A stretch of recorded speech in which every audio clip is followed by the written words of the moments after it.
Hey, what's up, MagHub Monday? Good morning. Today, I've got the esteemed Ryan Dohrn on the phone with us. Ryan's going to take us through how to use MagHub and get more organized for your sales efforts in 2020.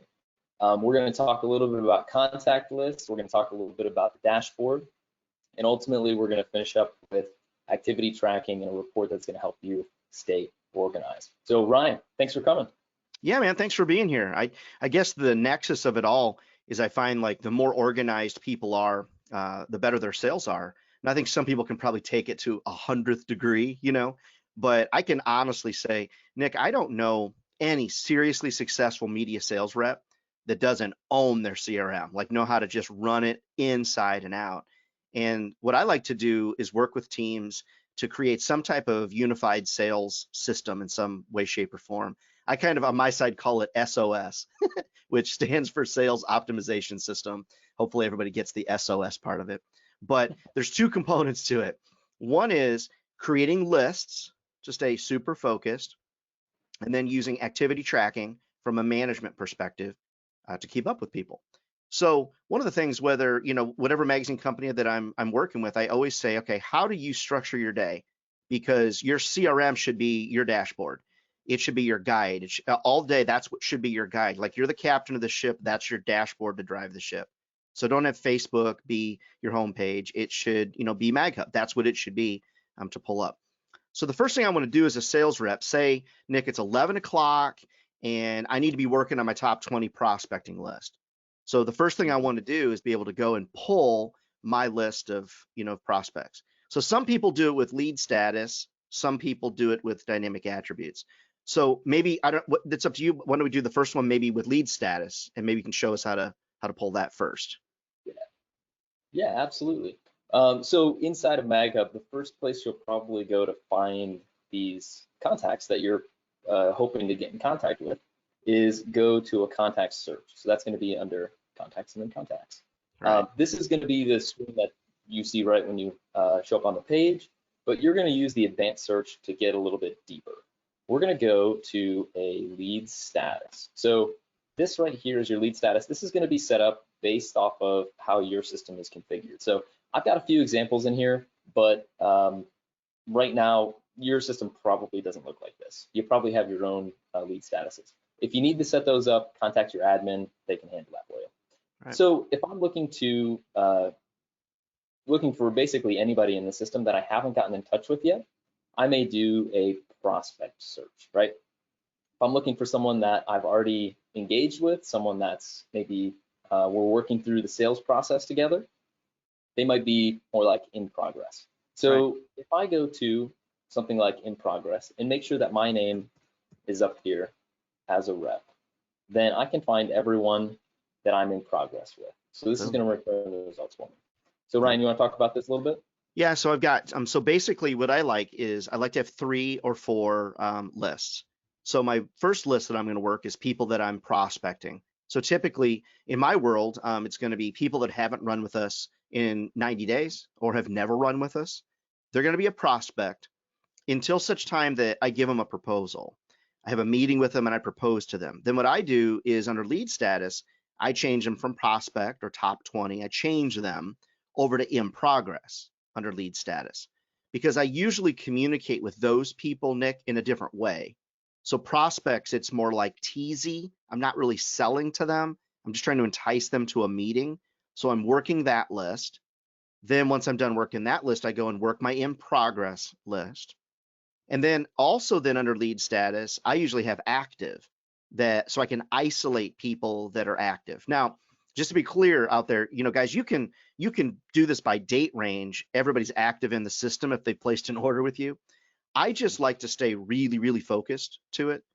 And so what I do is I pull that list, boom, it comes up in front of me. That's the list that I'm going to work. And I can look and see when was my last call, when was my last email. Now what I'm doing, Nick, is I'm working them every 3 business days. So if I work them on a Monday, I'm not going to call them Tuesday, Wednesday. I'm going to come back to them on Thursday. Now, but I'm not going to do that in progress, people. That's why I like to have 2 different designations or 3 different designations under that lead status. But then there's one other piece you could add to it. And that is, you could, using dynamic attributes, you could then say, hey, I want to show everybody that's a prospect, but also that qualifies for top docs, or a special that's coming up or something like that. I just feel like it really helps me stay super focused. And without focus, I feel like salespeople are like squirrel. And, it's like, whoa, a report. And we just get bombs dropped on us all day. So I just feel like the list, losing lead status, helps me create lists that help keep my folks a lot more focused. Like I said, that's a really good point, because I noticed that personally in our business, we do this too, is where your messaging is different based on who you're talking to. And so, if you're talking to someone that you've never actually got on the phone before, it's going to sound a lot different than, an old friend that's been active with you for 2 years. Exactly. And the more focused you are, the more your brain gets in the right groove. So you're using your templates during the prospecting process to entice somebody to a meeting. When they're in progress, it's more of following up on things. So it just helps keep your brain. So what I'm doing is at 11 o'clock, I'm using lead status, prospects. That's what I'm working at 11 o'clock, just as an example. Now, I might have, though, a special section coming up. So I could then use dynamic attributes, which you can show dynamic attributes to add contacts to a different list to keep me focused on selling top docs or whatever the circumstance is. Absolutely. So everyone knows, if you are doing this and you're starting new and you want to go and tag certain people in certain ways, you can go through the results of your search and just click on whoever you'd like to change, and then select this update selected contacts. And you can do all this in bulk. So if you're like, I don't have any tags in the system, go create one and then bulk add those contacts to a top 20 or to an active group by lead status. So just an example of how to speed that up a little bit. Yeah, McKinsey just did they're like the largest consulting firm in the world, and they just did a big study on salespeople and productivity. Those people that are organized, Nick, are 20 to 25% better. You're 20 to 25% more productive, and your sales can grow as much as 40% just by being organized. So what I find is that people are kind of all over the place, and these focus lists help keep us really aligned. But then from a management perspective, then you're able to go in and pull that activity report and create a scorecard to kind of show where the team is at as well. Absolutely. Yeah, we see it here too.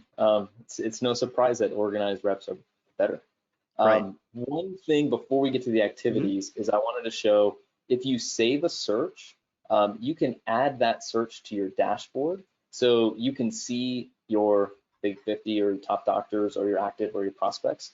Nice. If you use the list frequently, this is a great way to actually work that list.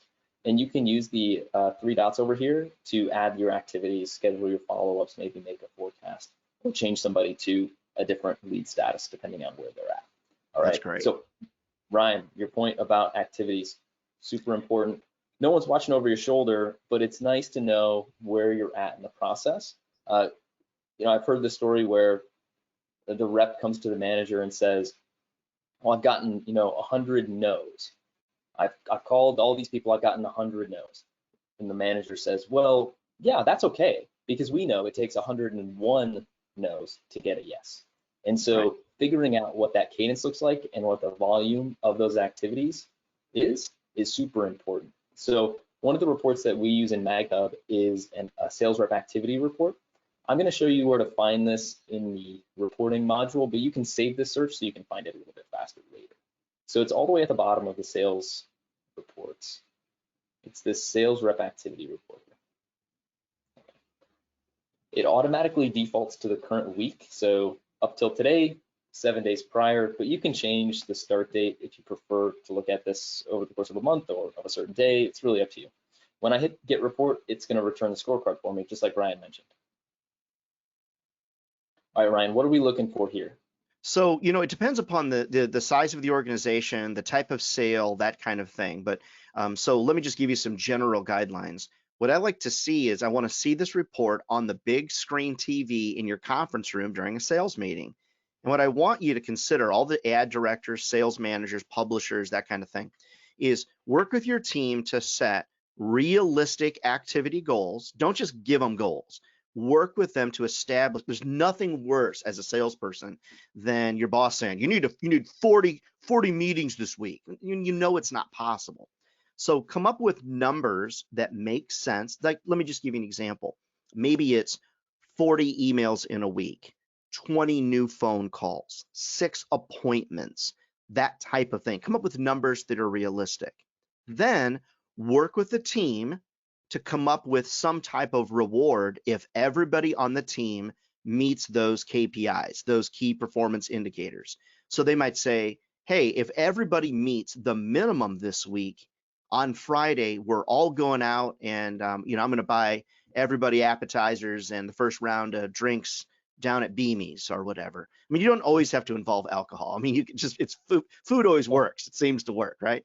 But if you create the reward and you create the numbers as a manager, a lot of times it's not meaningful to me as a salesperson. Like, for example, I said to one of my teams, hey, if over the next 2 weeks, everybody meets the scorecard, everybody's doing great, okay, we're going to take Friday off. We're not even coming to work on Friday.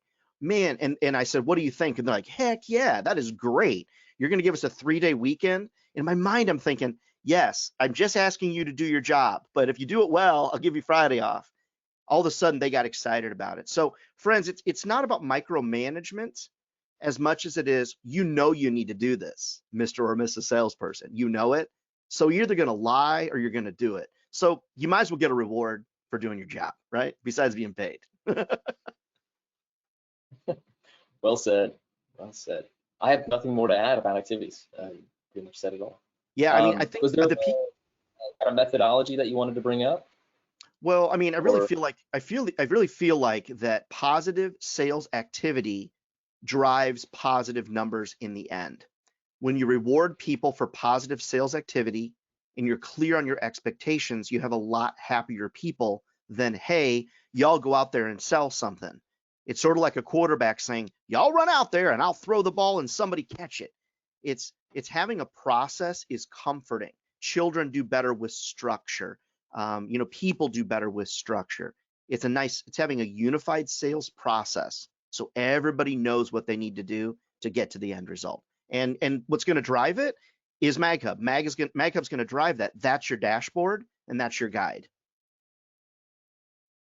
Well said. We're not going to get into it today, but there is a way for you as a manager or even you as a rep to create a contest for activity or appointment setting or sales within a certain time period inside of MagHub, and it'll report it automatically for you. So maybe we'll cover that in another MagHub Monday in the future, but even just doing it on pen and paper outside of the system and saying this is what the goals are, and then actually putting it into the system so you can track it easily, that's a step in the right direction. Yeah, right on. I think if people wrap their head around it, you're going to see an increase in sales. People will be happier. And I think in the end, that's a very important part of our culture. Happy salespeople usually produce good results, typically. Fair enough. All right, Ryan, I think that pretty much covers our topic for today. Awesome. Thanks for having me, Nick. No, I appreciate it. Just everybody wrap your head around it, get on board, give it a shot. And if you don't know how to do it, reach out to your consultant, your expert at MagHub to get it figured out. Absolutely. If you guys don't know who Ryan is, we're going to put his contact info or a way to reach him in the link for the video, as well as you can always reach out to us directly and we can get you his contact info. Okay. Yeah. Thanks, Ryan. Yep. Thanks for having me. Appreciate it.